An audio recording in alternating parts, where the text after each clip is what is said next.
Hi friends, welcome to JMC Food Recipes. இன்னைக்கு என்ன செய்ய போறோம்னா ஓணம் ஸ்பெஷலா அரிசியை வச்சு கேரளா ஸ்டைல்ல எப்படி பாயசம் செய்யலாம்னு பார்க்கலாம். அரிசி பாயசம் செய்ய தேவையான பொருட்கள் என்னென்னன்னு பார்த்தறலாம். இந்த டம்ளர் அளவுக்கு நான் 2 டம்ளர் மட்டை அரிசியை கழுவி எடுத்து வச்சிருக்கேன். மட்டை அரிசி இல்லாதவங்க பச்சரிசி எடுத்துக்கோங்க. ஒரு முழு தேங்காயை அரைச்சு 3 விதமாக தேங்காய் பால் எடுத்து வச்சுருக்கேன்.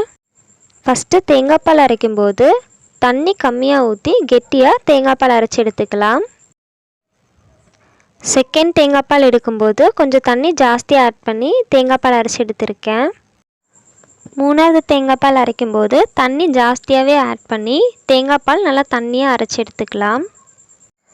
நெய் தேவையான அளவு, திராட்சை 25 கிராம், தேங்காய் சிறிதளவு, முந்திரி 25 கிராம், ஏலக்காய் 1/2 டீஸ்பூன், வெல்லம் 200 கிராம். அடுப்பில் ஒரு பாத்திரம் வச்சு எடுத்து வச்சுருக்க 3வது தேங்காய் பாலை ஆட் பண்ணிக்கிறேன். இப்போது எடுத்து வச்சுருக்க அரிசியை ஆட் பண்ணிக்கிறேன்.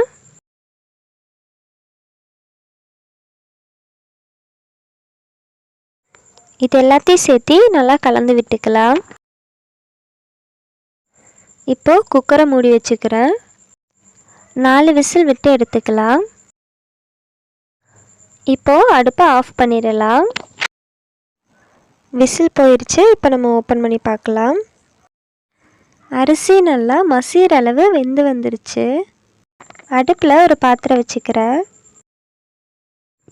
இதில் 1 டம்ளர் தண்ணி ஆட் பண்ணிக்கிறேன்.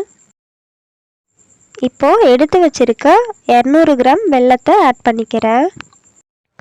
வெல்லத்தை கரைச்சி எடுத்துக்கலாம். வெல்லம் நல்லா கரைஞ்சிடுச்சு. இப்போ நம்ம எடுத்து வச்சுருக்க 1 டீஸ்பூன் ஏலக்காய் பொடியை ஆட் பண்ணிக்கலாம். இதை நல்லா ஹீட் பண்ணி அடுப்பை ஆஃப் பண்ணிடலாம்.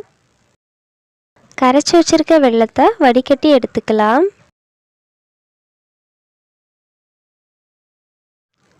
இதை வடிகட்டி எடுத்தாச்சு.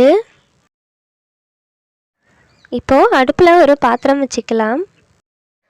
இதில் நான் எடுத்து வச்சுருக்க நெய்யை ஆட் பண்ணிக்கிறேன். நெய் நல்லா ஹீட் ஆனதும் கட் பண்ணி வச்சுருக்க தேங்காயை ஆட் பண்ணிக்கலாம். தேங்காயை நல்லா வதக்கி எடுத்துக்கலாம். தேங்காய் நல்லா வதங்கிடுச்சு. இப்போது முந்திரியை ஆட் பண்ணிக்கிறேன்.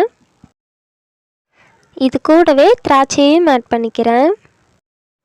இது எல்லாத்தையும் சேர்த்து நல்லா வறுத்து எடுத்துக்கிறேன். எல்லாமே நல்லா வறுந்துருச்சு. இப்போ அடுப்பை ஆஃப் பண்ணிடலாம். அடுப்பில் ஒரு பாத்திரம் வச்சு எடுத்து வச்சுருக்க 2ஆம் பாலை ஊற்றிக்கிறேன். இப்போது 1ஆம் பாலையும் ஊற்றிக்கலாம்.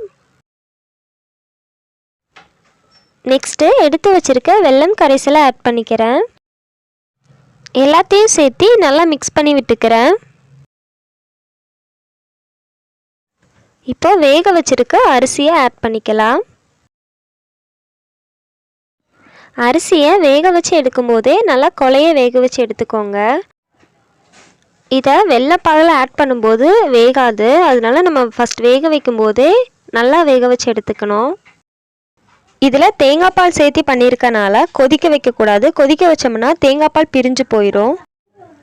அதனால லைட்டாக ஹீட் ஆனதுமே நம்ம இதை ஆஃப் பண்ணிடலாம். ஃபைனலாக முந்திரி திராட்சை தேங்காயெல்லாம் வறுத்து வச்சுருக்கிறத இதில் ஆட் பண்ணிக்கிறேன். இப்போது அடுப்பை ஆஃப் பண்ணிடலாம். சுவையான மட்டை அரிசி பாயாசம் ரெடி ஆயிடுச்சு. மட்டை அரிசி பாயாசம் உடம்புக்கு ரொம்பவே ஹெல்த்து. இந்த வீடியோ உங்களுக்கு பிடிச்சிருந்துச்சுன்னா ஜேஎம்சி ஃபுட் ரெசிபீஸ் சேனலை லைக் பண்ணிடுங்க. இது வரைக்கும் சப்ஸ்கிரைப் பண்ணாதவங்க சப்ஸ்கிரைப் பண்ணிடுங்க. அப்படியே பக்கத்தில் இருக்க பெல் பட்டனையும் கிளிக் பண்ணிடுங்க.